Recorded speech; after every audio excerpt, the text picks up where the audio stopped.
இந்த காலத்துல நல்லதை சொல்றவங்களே நாட்டுல கொஞ்சம் பேர் தான்டா. அனைவருக்கும் அன்பான வணக்கம். பழைய ஏற்பாட்டுல பிதாவாகிய தேவன் வந்து பாத்தீங்கன்னா இஸ்ரவேலர்களுக்கு ஒரு 10 கற்பனைகள் கொடுப்பாங்க, கட்டளைகள் கொடுப்பாங்க. அந்த கற்பனைகள்லாம் நமக்கு நல்லாவே தெரியும். சோ அப்போ வந்து இன்னும் அடிஷனலா இந்த 10 கற்பனைகளோட ஒரு கற்பனையை சேர்த்துக்கலாம் அப்படிங்கிறது என்னுடைய அபிப்பிராயமாக தற்பொழுது தோணுகிறது. என்ன அப்படின்னா, நம்முடைய பிரதான கொள்கைகளான உண்டான இந்த ஆன்மீகத்தில் இருக்கிற அரசியலை அகற்ற வேண்டும்.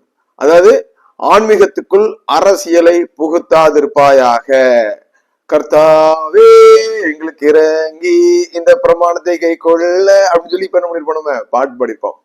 சோ அந்த அளவுக்கு பாத்தீங்கன்னா இன்னைக்கு வந்து இந்த ஆன்மீகத்துக்குள்ள சிஎஸ்ஐ ஆன்மீகத்துக்குள்ள அரசியல் வந்து பின்னி அதை வந்து பிரிக்கவே முடியாது போல இருக்குது. நான் ஏது சொல்றேன் அப்படின்னா, தற்பொழுது நீங்க ஒரு போஸ்டரை பாக்குறீங்கல்ல, இதை பாருங்க. இது வந்து பாத்தீங்கன்னா முற்றிலும் ஆன்மீக சம்பந்தமான ஒரு போஸ்டர். அதாவது குற்றாலத்துக்கு போற வழியில இருக்கிற இயேசு விடுவிக்கிறார் மோகன் சிலாசனுடைய அந்த இடத்துல பாத்தீங்கன்னா தூத்துக்குடி ஆசிரியர் திருமணத்து சார்பாக ஒரு மீட்டிங், ஆன்மீக மீட்டிங் போட்டிருக்காங்க. இதுல வந்து பாத்தீங்கன்னா தூத்துக்குடி ஆசிரியர் திருமணத்தின் கமிஷனரியாக நியமிக்கப்பட்டிருந்த ஒரு காலத்துல இங்க வரவே செய்யாத வரப்பிரசாத் ஐயாவுடைய பெயர் போட்டிருக்குது. அவர் வருவாரா வர மாட்டாருன்னு சொல்லி யாருக்கும் தெரியாது. ஆனாலும் இதுல வந்து பாத்தீங்கன்னா மிகப்பெரிய ஒரு அரசியல் இருக்குது. இது வந்து பாத்தீங்கன்னா இந்த சாதாரண மக்களுடைய கண்களுக்கு தெரியாது. இப்போ நாங்க வந்து பாத்தீங்கன்னா என்ன பண்ணுவோம், இந்த மீடியா பூத கண்ணாடி வச்சு பார்ப்போம், அப்பதான் எங்களுக்கு பிடிப்படும். இப்ப நம்ம மக்கள்ல பாத்தீங்கன்னா 90% மேலான மக்கள் என்ன பண்ணுவாங்கன்னா, ஆலயத்துக்கு வருவாங்க, காணிக்க போடுவாங்க, ஆட்களை பேர் பண்ணுவாங்க, குனிஞ்சர் போடுவாங்க, ஆசீர்வாதத்துவாங்க, வீட்டுக்கு போயிருவாங்க. அதுக்கப்புறம் இங்க என்ன நடக்குன்னு தெரியாது, யாரு நிர்வாகத்துல இருக்கான்னு தெரியாது, அவங்க ஆயர் எப்படிப்பட்டவரா தெரியாது. அவர்கள்லாம் பாத்தீங்கன்னா வந்து செல்கின்ற விசுவாசிகள். சோ அவர்களை நம்ம குறை சொல்ல முடியாது. இவங்க எல்லாம் பாத்தீங்கன்னா என்ன பண்றோம், இப்போ வந்து தீவிரமாக இந்த முகாமுக்கு செல்றதுக்கு வாகனங்களை ஏற்பாடு செய்து என்ன பண்ணிருக்காங்க, காசு எல்லாம் கட்டி ரெடி ஆயிட்டு இருக்காங்க. ஆனால் இதுல வந்து பாத்தீங்கன்னா மிகப்பெரிய ஒரு அரசியலை இந்த தூத்துக்குடி ஆசிரியர் திருமணத்துல இந்த சம்பந்தப்பட்ட இந்த துறை வந்து செய்திருக்கிறது. எதுக்கு நான் இதை சொல்றேன் அப்படின்னா, தூத்துக்குடி ஆசிரியர் திருமண்டலம் வந்து பாத்தீங்கன்னா தற்பொழுது முன்னாள் நீதிபதி ஜோதிமணி ஐயா அவர்களுடைய நிர்வாகத்தின் கீழே தான் இருக்குது. சோ அப்படியானால் இந்த கூட்டம் நடத்துவதற்கு நிர்வாகி என்ற முறையில வந்து பாத்தீங்கன்னா ஐயாட்ட என்ன பண்ணிருக்கணும், அனுமதி வாங்கிருக்கணும். ஆனா வாங்கவில்லை. அது போல பாத்தீங்கன்னா இந்த துறைகள் அனைத்தும் யாருக்கு கீழே வருது அப்படின்னா, திருமண்டல மேலாளர் திரு தேவா காப்ரியல் ஜெபராஜன் ஐயா அண்ணனுடைய கீழே தான் வருது. சோ அவருக்கு இது தெரியாது. சோ அப்படி இருக்கும் பொழுது இந்த குறிப்பிட்ட ஆயர், அதாவது நான் வந்து பாத்தீங்கன்னா 2026ஆம் ஆண்டு ஆயர்களை திட்டமிட்டேன் நான் சொல்லிட்டேன். ஸோ அதனால பாத்தீங்கன்னா ஆயர்களை நான் என்ன பண்ண மாட்டேன். இந்த ஆயிரம் பாத்தீங்கன்னா ஏற்கனவே வந்து ஒரு குறைவானவராக இருந்தவர் தான், இப்பவும் அப்படிதான் இருக்காரு போல இருக்கு. பக்கத்துல இன்னொருத்தர் இருக்காரு, அவரும் வந்து குறைவானவர் தான். ஆனாலும் தங்களுடைய குறைகளை உணர்ந்து நிறைவானவர்களாக மாறுவதற்கு அவங்க முயற்சி செய்ய மாட்டாங்க. அப்ப நான் என்ன பண்ண முடியும்? அது வேதாகமத்துல பாத்தீங்கன்னா, நான் வேதாகமத்தின் அடிப்படையில தான் பேசுறேன். இயேசுவார்ட்ட வந்து பாத்தீங்கன்னா இந்த குற்றம் கண்டுபிடிக்கிறதுக்குன்னு ஒரு குரூப் இருப்பானுங்க, வேத பாரகர் பரிசேயர் வந்து கேட்கிறானுங்க. அதாவது ராயனுக்கு வரி கொடுப்பது சரியா அப்படின்னு சொல்லி கேட்கிறான். உடனே ஐயா அழகா சொல்றாங்க, தேவனுடையதே ராயனுக்கு கொடுங்க, தேவனுக்குரிய தேவனுக்கு கொடுத்துரு, ராயனுக்குரியதை ராயன் கொடுத்துரு. ராயன் யாரு? வரி வசூல் பண்றவன், அதாவது காசு கலெக்ட் பண்றவங்க. இப்ப இங்க யாரு வந்து வரி வசூல், அதாவது பாத்தீங்கன்னா அந்த ஆலயத்தில் உள்ள எல்லா பணங்களையும் யாரு வசூல் பண்றா? முன்னாள் நீதிபதி ஜோதிமணி அவருடைய நிர்வாகம் தான் பண்ணுது, வசூல் பண்ணுது. அப்பதான் அவர் தான் ராயர். அவருக்குரிய மரியாதையை என்ன பண்ண கொடுக்கணும், அவருக்குரிய கணத்தை கொடுக்கணும். ஆனா இந்த டீம் கொடுக்கவே இல்லை. இவர்கள்லாம் என்ன பண்றாங்க, ஒரு கூட்டம் போட்டு நடத்துறாங்க. ஏன்னா வந்து பாத்தீங்கன்னா ஒரு ஆட்சியில் இருக்கின்ற நிர்வாகம், அதாவது மக்களால் தேர்ந்தெடுக்கப்பட்ட நிர்வாகம் இருந்தாலும் சரிதான், அது அரசோ உயர் நீதிமன்றமோ நிர்ணயித்த நிர்வாகமா இருந்தாலும் சரிதான், அவர்களுக்கு என்ன பண்ணணும், கண்டிப்பாக முக்கியத்துவம் கொடுக்கணும், அவர்களுடைய தகவல் கொடுத்து விட்டு அப்புறம் நடத்திருக்கணும். சோ அது செய்யாம இது நடத்துறாங்க. இதுலதான் பாத்தீங்கன்னா ஆன்மீகத்துல அரசியல் என்ன பண்றாங்க, புகுத்தி தங்களுடைய திருவிளையாடல் செய்து கொண்டிருக்கிறார்கள். சோ இதை உடனடியாக முன்னாள் நீதிபதி ஜோதிமணி ஐயா அவர்களும் திருமண்டல மேலாளர்கள் அவர்களும் என்ன அப்படின்னு விசாரிக்கணும். இப்ப இதை வந்து பாத்தீங்கன்னா நடத்தக்கூடாதுன்னு என்ன பண்ணுவாங்க, உடனே நீதிபதி RSS காரங்க என்ன பண்ணுவாங்க, ஒரு அபய குரல் என்ன பண்ணுவாங்க, கிளப்புவாங்க. அப்போ நமக்கு என்ன பண்ணும், அந்த அறிவு, 6வது அறிவு செயல்பட்டு என்ன பண்ணும், அவர்களே என்ன பண்ணும், ஆலோசனை செய்து அவங்க நடத்தக்கூடாதுன்னு ஒரு நாள் செய்து சொல்ல மாட்டாங்க, சிறப்பா நடத்துன்னு சொல்லுவாங்க. முடிந்தால் என்ன பண்ணும், அவர்கள் என்ன பண்ணுவாங்க, வந்து கலந்து கொள்வாங்க, வர வைக்கணும். இப்படி அதனாலதானே வந்து பாத்தீங்கன்னா கிறிஸ்தவம் ஏன் பரவல, இன்னைக்கும் பாத்தீங்கன்னா 4% ஏன் இருக்கும், ஒரு நிர்வாகியா இருக்கிறவர் பாத்தீங்கன்னா நம்முடைய தாய் மதத்தை சேர்ந்தவர், சகோதர மதத்தை சேர்ந்தவர், அவரே என்ன பண்ணும், கூப்பிட்டு நம்முடைய ஒற்றுமை எங்க பண்ணணும், நிரூபிக்கணும். இப்போ உங்களுக்குள்ள இவ்வளவு கசப்பை வைத்துக் கொண்டு எப்படி வந்து பாத்தீங்கன்னா ஆண்டவருடைய நாம மகிமைப்படும்? எதுக்கு இந்த கூட்டம்? சகோதர அன்பே பெரிதுன்னு சொல்லி வேதாகம் சொல்லுது. அப்ப இங்க அன்பே கிடையாது. அப்புறம் எதுக்கு நீங்க கூட்ட போட, எதுக்கு இந்த மாய்மாலம்? நீங்கள் வந்து கிறிஸ்தவர்களா இல்லை இருந்தாலும் பாத்தீங்கன்னா கிறிஸ்துவை அவமானப்படுத்திடுவார்களா?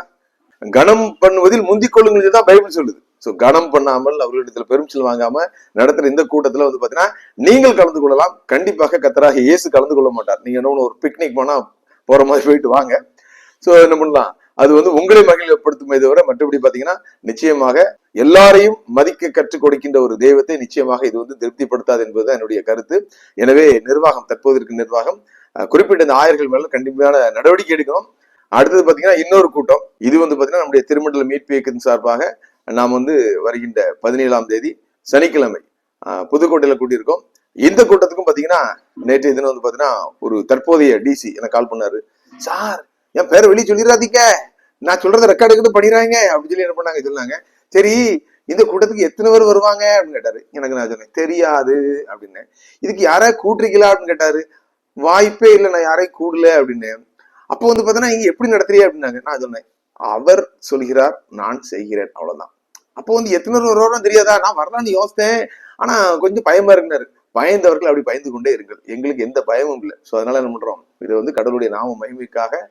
சோ இவர்களை போன்றவர்கள் இருப்பதால் தான் என்னமோ பாத்தீங்கன்னா ஆண்டவர் அன்னைக்கே சொல்லிட்டாரு, எங்கே 2 பேர் 3 பேர் நாமத்தினாலே கூடியிருக்கீர்களோ அவர் நடுவில் இருக்கேன்னு சொல்றாரு. சோ பாத்தீங்கன்னா நமக்கு ஒரு 4-5 பேராவது வந்துருவாங்க. அவர் நடுவில் நம்ம கர்த்தராகிய இயேசு கிறிஸ்து வருவாரு. அந்த இடத்துல பாத்தீங்கன்னா என்ன பண்ணுவோம், நாங்க வந்து பாட்டு பாடி ஆராதித்து வருகிறவர்களுக்கும் அது போல பாத்தீங்கன்னா கர்த்தருடைய நாம மகிமைக்காகவும் இந்த இயக்கம் தொடர்ந்து செயல்படும் என்பதை நாங்கள் உறுதிப்படுத்துவோம். அதற்காக தான் இந்த கூட்டம். இது எந்த மனிதனையும் திருப்திப்படுத்துவதற்காகவோ, இங்க வந்து எண்ணிக்கை முக்கியம் அல்ல, நமது எண்ணங்களே முக்கியம். நாம எதற்காக இங்க கூடுகிறோம் அப்படின்னா ஒரு நல்ல நிர்வாகம், நல்ல அரசியல் மாற்றம் வர வேண்டும் என்பதற்காக தான் கூடுறோம்.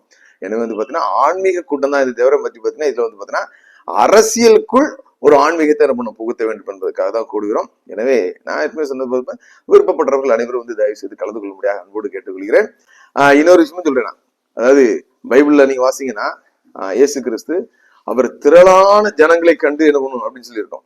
அங்க என்ன பண்ணுவார், போதகம் பண்ணுவார். அது போல பாத்தீங்கன்னா ஒரே ஒரு பொண்ணு, சமாரிய ஸ்திரீ, ஒரு பொண்ணு தான் அங்க உட்கார்ந்துருப்பா. பாவியான ஒரு ஸ்திரீக்காக என்ன பண்ணுவாரு, ஒரு பெரிய பிரசங்கமே பண்ணிருப்பாரு. இந்த சமாரியா ஸ்திரீ உங்களுக்கு தெரியும், தாகத்துக்கு தண்ணி தான் கேட்பாரு. அவர் சொல்லுவாரு, நீர் யூதர், நாங்கள் வந்து சமாரிய பெண்கள், நாங்க உங்களுக்கு சம்மந்தம் இல்லைன்னு கேட்க முடியாது. என்ன பண்ணாரு, ஒரு பிரசங்கம் அழகா சொல்லுவாரு, நீ வந்து என்ன பண்ணு, எனக்கு தாகத்துக்கு கூட நான் வந்து எப்பவுமே தாகம் எடுக்காத ஒரு ஜீவ தண்ணீரை உனக்கு தரேன்னு சொல்லுவாரு. அப்போ பாத்தீங்கன்னா அவ்வளவு பெரிய மகான், இந்த உலகத்தை ரட்சிக்க வந்து ஒரு கடவுள், ஒரு சாதாரண பெண், ஒரு பாவியான பெண், அவர்கிட்ட என்ன பண்றாரு, ஒரு பிரசங்கம் பண்றாரு. அப்போ வந்து நமக்கும் அது வந்து கொடுக்கிற சத்தியம், நமக்கு கொடுக்கிற ஒரு வெளிச்சம் என்ன அப்படின்னா, ஆட்கள் முக்கியம் அல்ல, நமக்கு ஒருவர் வந்தாலும் பாத்தீங்கன்னா அவருக்கு அந்த வசனம் தேவைப்படும், வார்த்தை தேவைப்படும். அந்த மக்கள், வாஞ்சை உள்ள மக்கள் வந்தா போதும். வாஞ்சையும் தவணம் உள்ள ஆத்மாவை தான் நம்ம கர்த்தர் வந்து திருப்தி ஆக்குறாராம். சோ பாத்தீங்கன்னா கூட்டத்தை பாக்குறதுக்கு வர்றவங்க எத்தனை பேர் வந்திருக்காங்க பார்க்க வர்றாங்க, என்ன பேசுறான்னு குற்றம் கண்டுபிடிக்கிறவர்கள் நமக்கு தேவையில்லை. எனவே தாழ்மையோடு ஒரு நல்ல ஒரு மாற்றம் வர வேண்டும் என்று நினைக்கின்ற அனைத்து வாலிபர்களும், அனைத்து சகோதரிகளும், அனைத்து நல்ல உள்ளங்களும் அந்த கூட்டத்தில் வந்து கலந்து கொள்ளுங்கள். அசுத்தம் களைவோம், அன்பை அழைப்போம், ஆவியில் அனலும் கொள்வோம். அவர் படை ஜெயிக்க நம்மிடை கருத்து வேற்றுமையின்றி வாழ்வோம். உறக்கம் தெளிவோம், உற்சாகம் கொள்வோம், உலகத்தின் இறுதி வரை. கல்வாரி தொனிதான் மழை மாறி பொழியும் நாள் வரை உழைத்திடுவோம்.